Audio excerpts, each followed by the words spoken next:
প্রজাতন্ত্র দিবসের আগে 25শে জানুয়ারি মহিষাদল অ্যাপেক্স একাডেমি একটি ইংরেজি মাধ্যম স্কুলের বার্ষিক সাংস্কৃতিক অনুষ্ঠানের স্বাধীনতা সংগ্রামীদের শ্রদ্ধা জানানো হয় সঙ্গীত, নৃত্য এবং অভিনয়ের মধ্য দিয়ে। এই দিনের অনুষ্ঠানের উদ্বোধন করেন স্কুলের চেয়ারম্যান প্রাক্তন অধ্যাপক হরিপদ মাইতি।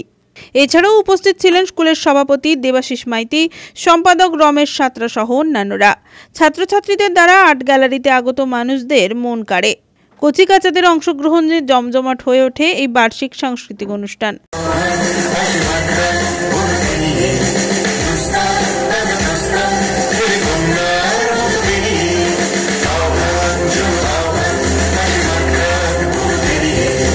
ডিসেম্বর 1930 বিনয় বসু, বাদল গুপ্ত, দীনেশ গুপ্ত সাহেবের পোশাকে ট্যাক্সি থেকে এসে নামলেন রাইটার্স বিল্ডিং এর সামনে। সোজা উঠে গেলেন দোতলায়। সামনেই সিমসনের ঘর। দ্বাররক্ষীকে ঠেলে ঢুকে গেলেন ভেতরে। বন্দুকের আওয়াজে গর্জে উঠল রাইটার্স। লুটিয়ে পড়লেন সিমসন।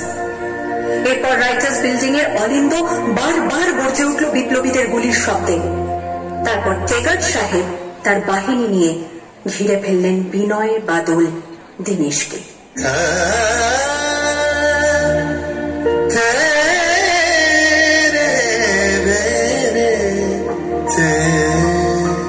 দুর্গমগির কান্তার মুরুদস্তর বারবার লঙ্ঘিতে হবে রাত্রি নিশীতে যাত্রীরা হুঁশিয়ার। ব্যুরো রিপোর্ট, খবর BCBS।